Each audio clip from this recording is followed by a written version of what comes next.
Hey, Mr. Reynolds, it's Alex over at Hughes Honda. So I'm just going to do a quick video on the 2018 Dodge Charger SXT Plus in Octane Red that you requested. So let's start with the key fob here. So you'll have 4 buttons mainly. You'll have your unlock, lock, trunk release, and remote start button. So to start with that, I'll go ahead and remote start it. You'll lock it and then press the remote start button twice.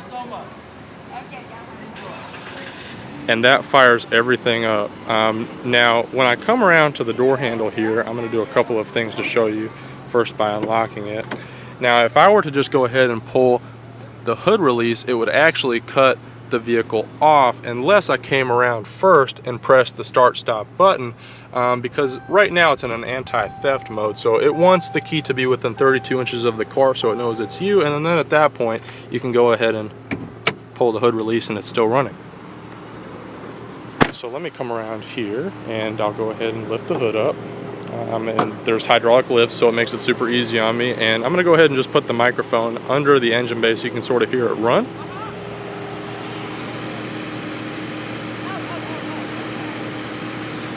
Yeah, so it's perfect. And I'm not a mechanic, but if you have any questions about anything underneath the hood, just let me know. But I'll start by mentioning that there is no battery up here, so if you were to have to jump the car off, this is the place where you would do it.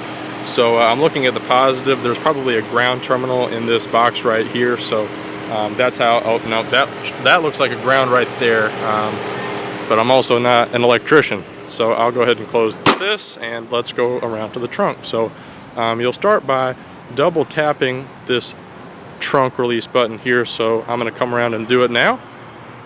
And that also has lifts on it, and that is a huge trunk. And one cool thing too about these smart keys is that if you were to drop that in there and then close the trunk, by the way, your backup camera is right there, but if you were to close the trunk, it'll actually lift the trunk back open. So you cannot lock yourself out of the Charger at all. And that's a 60-40 split in the second row. And just to mention the battery to you again, it's right down inside of here. Let me just put this key away for a second. It's a little hard to lift it with just one hand. So there that is, and then you'll have your spare tire right there, and I'll close that down. Some hooks there too on the sides, I would assume just for groceries mainly. Alright, and then your parking sensors are also back there too, so you'll have a backup camera, parking sensors, really nice, and the windows are tinted if you didn't already notice that. And let's go ahead and open up the door to the second row. Back here, these are nylon cloth seats, of course, and then you'll have your rear ventilation there, 2 illuminated USB chargers for your passengers, and then this center console will also fold down here, so I'll step away so you can get a better view of that, but you know, that can be very nice just depending on what you're doing. And I'll lift that up. Now up here, I'm going to go ahead and open this door. Your power locks, windows, and mirrors are on the driver's panel there like most cars. And this is the Alpine sound system, but I still have not seen that subwoofer, so my best guess would be if it's not in the trunk, it would be under the seat. So it is just the last part of my video. We'll look underneath that passenger seat. Sometimes that's where they put it. I've seen that before. Now just briefly here, and I'm going to cut on the map lights inside so we have a little bit better lighting. And let me focus this camera in a little bit more too. On the left side of the steering wheel, you will have your phone and audio controls, and on the right side here, those are just buttons for your cruise control, but also this will control your whole gauge cluster. So it is a digital gauge cluster. The gentleman that traded this in showed me that feature. So if you needed to, you can kind of go through these different things here. Let's see. Oh, here we go. Yeah, so there's one really cool thing in here. Let me see if I can get to that. Oh yeah, this performance thing right here. That's really cool to me. I like that a lot. And if you notice up at the top, it'll show like your range, your outside temperature. So all that stuff is, to me, like the essentials. And these are automatic lights too. I guess I should have told you that, and trunk release is right there. Now back over to your next question for me. This will have heated seats, but I did not see any navigation. So there are some things, but not everything. Now your heated seats are right here, and it's dual level heated seats, and that is an auto dimming mirror, so you can turn it on and off right here. I'd probably keep it on, but all that's there. So just to let you know, let me turn those off. And you can download apps to this vehicle though, so you know, in a lot of these newer vehicles, because I noticed it has Wi-Fi capabilities, you can do like the Apple CarPlay and Android Auto. I'm not saying that this car has it, because I'm not an expert on it and I'm having a little bit of trouble finding it, but it looks like you can download more apps to it, so that wouldn't surprise me. But when I press phone, the only thing I can see is the Bluetooth, so maybe it's just that.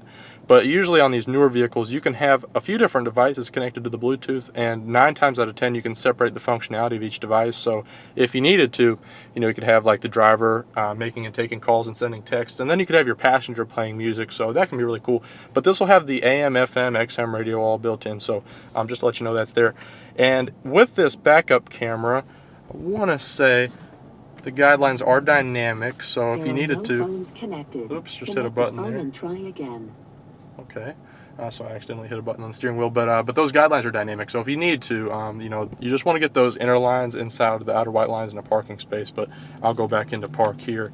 And a few last things before I look for that subwoofer. You have a lot of LED illumination if you haven't noticed that, but your cup holders are here. That's a dust cover for those. And then also inside of here, I found this out. This is sort of hidden, but you have some ports hiding, so this is sort of a change holder that just rests right over those.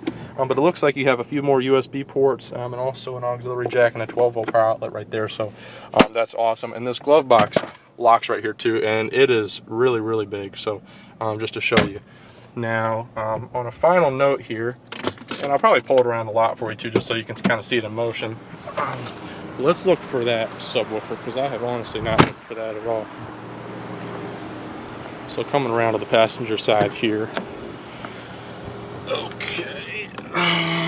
Nope, I don't see it. I don't see it at all. So it must not have a subwoofer, but it probably has better speakers, because I noticed the Alpine, and they're pretty reputable.